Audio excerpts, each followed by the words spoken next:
सतगुरु तेरा ही आसरा जितेंद्र इंसान जगाधरी से। पूज्य पिताजी, जिम्मेवार से परमार्थ का पैसा अपने काम में चल जाता है और बाद में जिम्मेवार अपने पास से वह पैसा जमा कर देता है, तो क्या यह गलत है?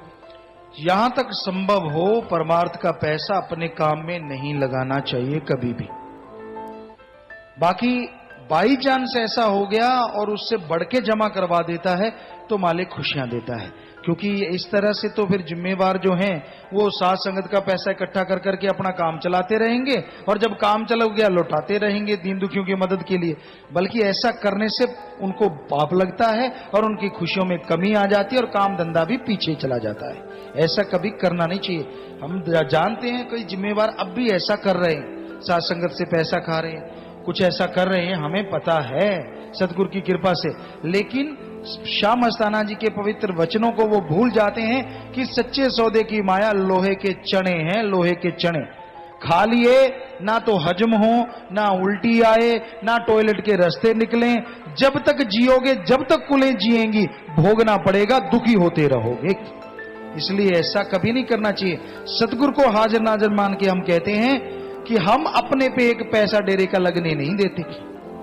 जो सतगुरु ने जद्दी जायदाद बख्श रखी है वो पैसा, या फिर अपनी कुछ मेहनत का थोड़ा बहुत कोई पैसा आ जाता है, उससे रोटी खाते हैं, उससे कपड़ा, उससे अपनी गाड़ी तक लेते हैं। सवाल पैदा नहीं होता जब से आए एक पैसा भी अपने शरीर पे, अपने कपड़ों पे आश्रम का लगाया हो। सिर देने को तैयार है, बच्चों पे लगाना तो दूर की बात है, अपनी औलाद पे या जो जिसे आप कहते खून का रिश्ता होता है, सवाल पैदा नहीं, उसके लिए भी सिर कटवा देंगे अगर हमने एक पैसा भी लगवाया हो। कभी किसी बच्चे पे या किसी परिवार पे या खेत पे, वहां साथ संगत कई बार सेवा कर आती है, मालिक जानता उसी टाइम हिसाब किताब करवा के पैसे जमा करवा देते हैं। जैसे पिछली बार एलोवीरा से स्कूल के बच्चों ने या कुछ और सेवादार सत्रमचारी भाई बहनों ने, शायद वहां जब हम रहे थे, स्कूल बना था, तो वहां से जो घास फूस था वो निकाल दिया खेत में से, तो उनका 60,000 रुपया हमने उसी टाइम जमा करवा दिया था। हिसाब करवा के 50 था, हमने 60 जमा करवाया था। मालिक को जान देनी है, स्टेज पे बैठ के कोई झूठ ना बोल सके, ना बोल सकता है। सो कहने को निंदक कुछ भी कहते रहे, निंदकों का मुंह थोड़े ना पकड़ लेना है। जितनी जो यहां निंदा करते हैं वो डेरे का खा खा के ही निंदा करते हैं। हकीकत ये है, उन्होंने यहां से खाया, कोई पूछता नहीं था, बिजनेस चलाया, पता नहीं था, साइकिल तक यहां से मुरम्मत कर करके दिए गए हैं, गाड़ियां तक यहां से मुरम्मत कर करके दी गई हैं। आज बातें आती हैं, खा खा के डेरे का आज बातें आती हैं, लोगों को निंदा चुगली कर करके बरगलाते हैं। सो ऐसे लोगों से सावधान रहा करो। सिर से बढ़ के कोई शर्त नहीं, हम ये देने को तैयार हैं, एक पैसा भी कभी अपने पे लगाया हो। इतनी बड़ी जमीन जायदाद है, सतगुरु ने बख्शी है उस दाता ने, और उससे ही जो पैसा आता रहा।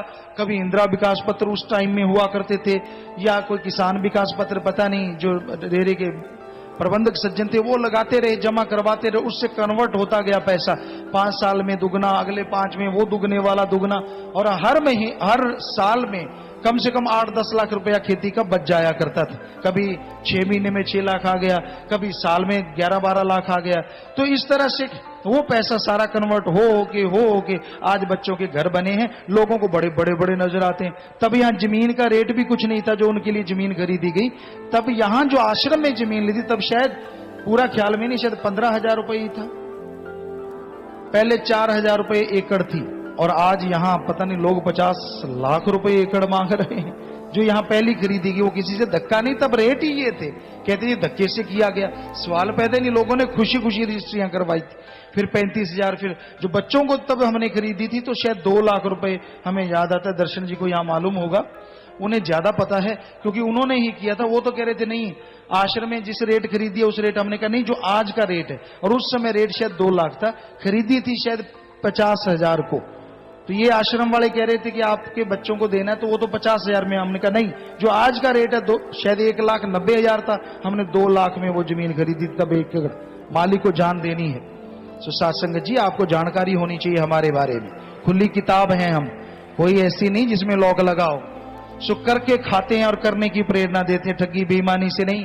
आज भी अपने शरीर का एक एक पल आपको लगता होगा आराम करते हैं, मालिक जानी जान है, इस आश्रम के लिए ही लगा रहे हैं और रहती जिंदगी तक लगाते रहना है। सतगुरु के लिए लगा रहे हैं और सतगुरु के लिए लगाते रहना है। हमारा अपना कोई मुद्दा नहीं है उसमें, किसी के मन में ये ख्याल आ जाए, सवाल पैदा ही नहीं होता।